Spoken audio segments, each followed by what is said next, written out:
واقعہ کربلا کے تیسرے سال 64 ہجری میں یزید عبرتناک موت سے دوچار ہوا تو معاویہ ابن یزید 20 سال کی عمر میں تخت نشین ہوا۔ یزید کے بیٹے نے تخت نشین ہوتے ہی واقعہ کربلا کی تحقیقات کی اور محض 40ویں دن لوگوں کو اپنے بیعت سے آزاد کر دی۔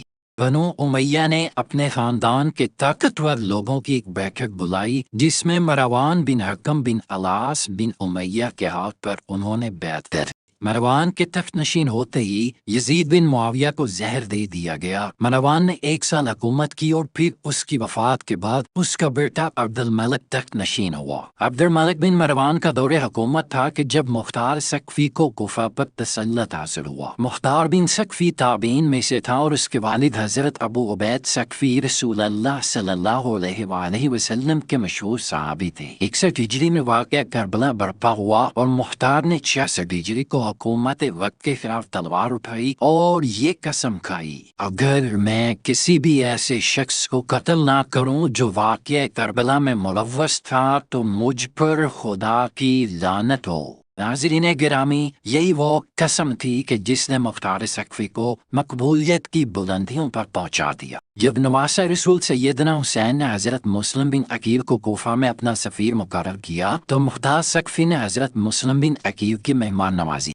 اسی دوران یزید نے صحابی رسول کو ہٹا کر ایک سخت دل انسان عبید اللہ ابن زیاد کو کوفہ کا گورنر مقرر کر دیا، جس نے آتے ہی حضرت مسلم بن عقیل کے خلاف محاذ کھڑا کر دیا اور مختار ثقفی سمیت بہت سے لوگوں کو حضرت مسلم بن عقیل کا ساتھ دینے کی وجہ سے جیل میں بند کر اور پھر بعد میں دھوکہ دہی سے حضرت مسلم بن عقیل کو شہید کر دیا۔ مختار ثقفی جیل میں اس یاس پر تھا کہ نواسہ رسول حضرت سیدنا امام حسین کے آتے ہی کوفہ کے حالات ٹھیک ہو جائیں گے، لیکن بدقسمتی سے ایسا نہ ہوا اور بالآخر وہ واقعہ پیش آیا کہ جسے تاریخ لکھتے ہوئے بھی خون کے آنسو روتی ہے، سیدنا حسین کو شہید کر دیا گیا۔ اس واقعے کی تقریباً 6 سال بعد مختار ثقفی نے کوفہ پر حکومت بنا لی اور قسم کھائی کہ واقعہ کربلا میں ملوث تمام کرداروں کو جہنم واصل کروں گا۔ مختار نے کچھ لوگوں کی مدد سے 6000 لوگوں کے ناموں کی فہرست تیار کی جو کہ واقعہ کربلا میں یزید کا فوجی تھے، اور تہیہ کر لیا کہ ان میں سے کسی کو زندہ نہیں چھوڑوں گا،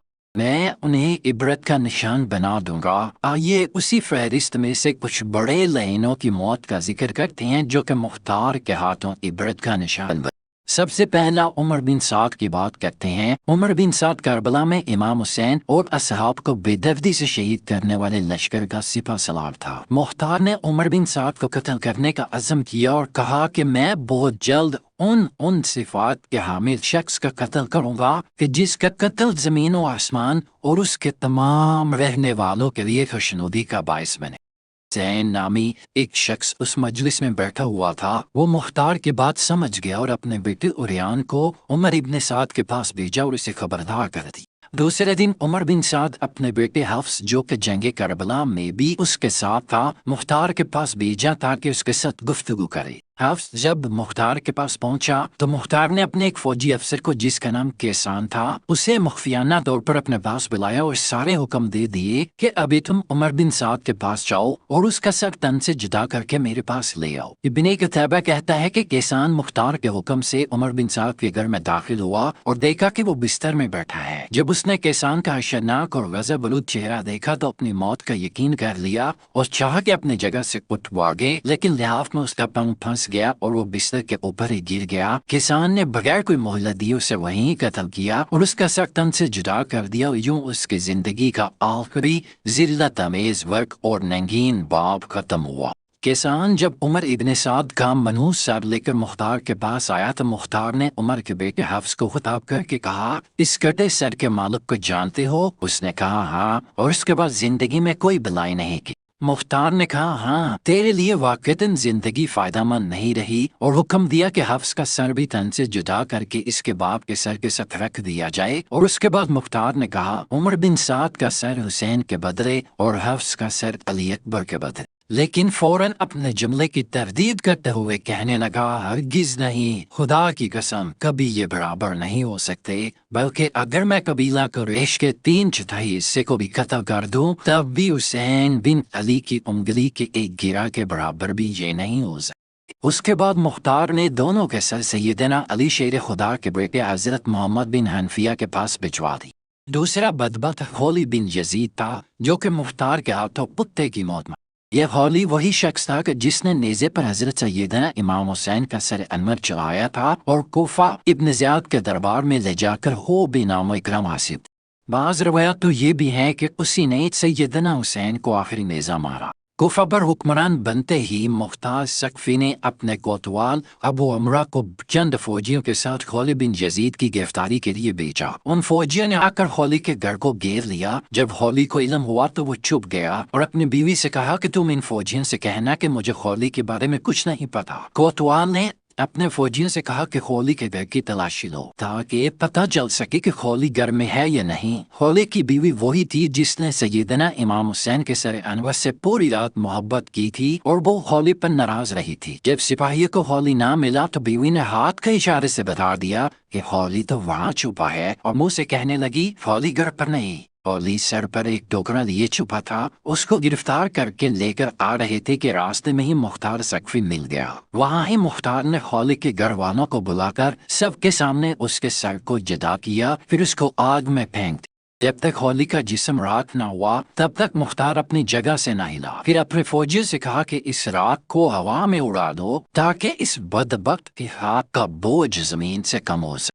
اب بات کرتے ہیں شمر کے انجام۔ ناظرین گرامی، واقعہ کربلا میں شمر کا کردار بہت نمایاں تھا۔ یہی وہ شخص تھا جو ابن زیاد کا 4000 کا لشکر لے کر کوفہ پہنچا، خیموں کو آگ لگائی اور امام حسین کو شہید کیا۔ سن 66 ہجری میں مختار ثقفی نے قیام کیا تو شمر نے ان کے خلاف ہونے والی جنگ میں شرکت کی، لیکن مختار ثقفی نے شمر سمیت اموی امراء کو کوفہ میں ہونے والی جنگ میں شکست دے دی۔ مختار ثقفی نے ارادہ کیا تھا کہ وہ کربلا کی جنگ میں شریک ہر یزیدی کمانڈر کو قتل کرے گا اور اہل بیت کے پاک گھرانے کا بدلہ لے گا۔ شکست کے بعد شمر کوفہ سے فرار ہو گیا، لیکن مختار ثقفی نے خاص طور پر اپنے غلام ضربی کو ایک دستہ فوجیوں کا دے کر اس کے پیچھے بھیجا، لیکن شمر نے مختار ثقفی کے غلام اور اس دستے کو قتل کر پھر مختار ثقفی خود اس مہم پر نکلے اور شمر کو گھیر کر اس کو قتل کر دیا۔ اس کا سر گردن سے اتار کر کالا کر کے نیزے پر لٹکا کر پورے کوفہ میں گھمایا گیا اور اس کے دڑ کو پہلے کھولتے ہوئے تیل کی دیگ میں ڈالا گیا اور پھر کوفہ کے بازار میں جنگلی کتوں کے آگے ڈال دیا اور پھر شمر کا سر حضرت محمد بن حنفیہ کے پاس بھجوا دیا۔ ابن زیاد۔ ناظرین گرامی، ابن زیاد کوفہ کا گورنر تھا جس نے حضرت مسلم بن عقیل کو شہید کیا اور امام حسین کے کربلا میں اپنی فوج بھیجی۔ اسی کے حکم پر پانی بند کیا گیا اور اسی کے خط کی روشنی میں کربلا کا واقعہ وقوع پذیر ہو۔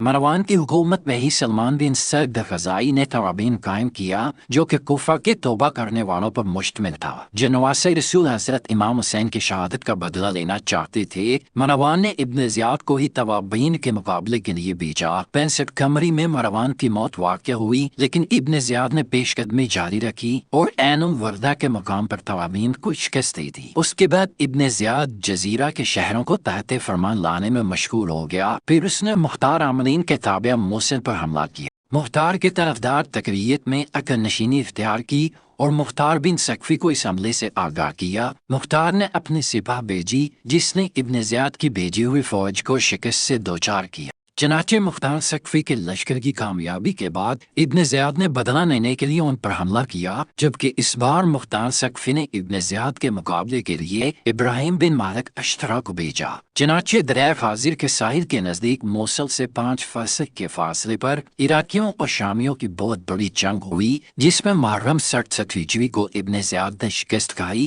اور جہاں پر ابن زیاد کا قتل ہوا۔ عبید اللہ ابن زیاد اور ان کے ساتھیوں کو سرتن سے جدا کر کے مختار ثقفی کے پاس بھیجے گئے، جن کو عبرت حاصل کرنے کے لیے اس نے اسی مسجد میں اسی جگہ پر رکھا جہاں سیدنا حسین کا سر اقدس رکھا گیا تھا۔ اب یہاں ابن زیاد کے سر کے ساتھ ایک نہایت غیر معمولی واقعہ پیش آتا ہے کہ جس کو سن کر آج بھی دشمنان اہل بیت کانپ یہ واقعہ جامعہ ترمذی میں 3780 پر درج ہے کہ حضرت عمار بن عمیر تابعی فرماتے ہیں کہ جب مختار ثقفی کی فوج کی جانب سے جنگ کے بعد یزید کے عراقی گورنر عبید اللہ ابن زیاد اور اس کے ساتھیوں کے سر کاٹ کے لائے گئے اور ان سروں کو ایک قطار میں مسجد میں لوگوں کی عبرت کے لیے رکھ دیا گیا۔ حضرت عمارہ فرماتے ہیں کہ جب میں مسجد میں پہنچا تو لوگ کسی خوفناک شے کو دیکھ کر کہہ رہے تھے وہ آیا وہ آیا۔ اچانک میں نے دیکھا کہ ایک سانپ جس سروں کے درمیان سے گزرتا ہوا عبید اللہ ابن زیاد کے نتنوں میں گھس گیا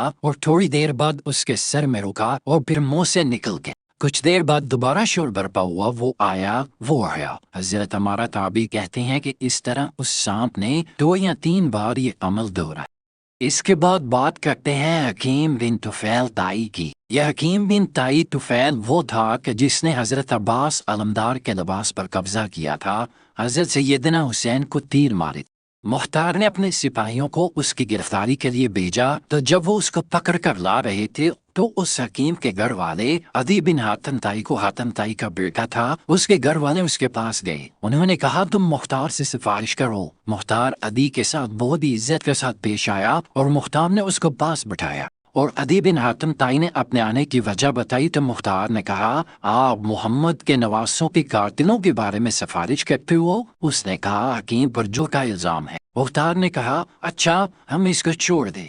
سپاہیوں کو راستے میں ہی معلوم پڑ گیا تھا کہ عدی حکیم کی سفارش کے لیے مختار کے پاس آیا ہے، اس لیے سپاہیوں نے راستے میں ہی حکیم کو قتل کر ڈالا اور اس کا نشان عبرت اس طرح بنایا گیا کہ اس کو ایک کمرے میں بند کیا گیا۔ اس سے کہا گیا کہ تم نے عباس ابن علی کے کپڑے اتارے تھے، ہم اپنی زندگی میں تیرے لباس کو اتارتے۔ سپاہیوں نے اس کو اندھا کر دیا، پھر کہا کہ تم نے حسین ابن علی کو تیر مارا تھا، ہم بھی تجھ کو تیر مارتے۔ یہ کہتے ہی انہوں نے تیر مار مار کر حکیم کو قتل کر۔ کربلا میں ان لوگوں نے حضرت امام حسین اور ان کے ساتھیوں کے ساتھ طرح طرح ظلم کیے۔ جو لوگ میدان کربلا میں سیدنا امام حسین کے مقابلے میں گئے اور جس نے بھی مولا حسین یا ان کے ساتھیوں کو شہید کرنے کی جرت کی تھی، ان سب کو مختار ثقفی نے بڑی بے دردی سے جہنم واسع کیا اور یقیناً وہ اب بھی جہنم کا ہی ایندھن بن گئے۔ ایک روایت کے مطابق 6000 کوفیوں کو مختار نے اپنے ہاتھوں سے ذلت کے ساتھ قتل کیا اور ان کے علاوہ بھی بے شمار لوگ طرح طرح کے عذاب میں مبتلا ہو گئے۔ تاریخ چیخ کر بتا رہی ہے کہ ان میں سے کوئی نہیں بچا جس نے اس دنیا میں ہی سزا نہ پالی ہو۔ ہر کسی کو بری سے بری سزا اور عذاب کا سامنا کرنا ہی پڑا تھا۔ جس نے بھی واقع کربلا میں مظالم ڈائے تھے، یہاں تک کہ اس عذاب سے یزید بھی نہ بچا اور بہت ہی بری موت۔ پاک سے دعا ہے کہ وہ ہمیں رسول اللہ صلی اللہ علیہ وآلہ وسلم اور ان کی پاک آل سے لا محدود محبت پائے۔ کمنٹ سے آمین ضرور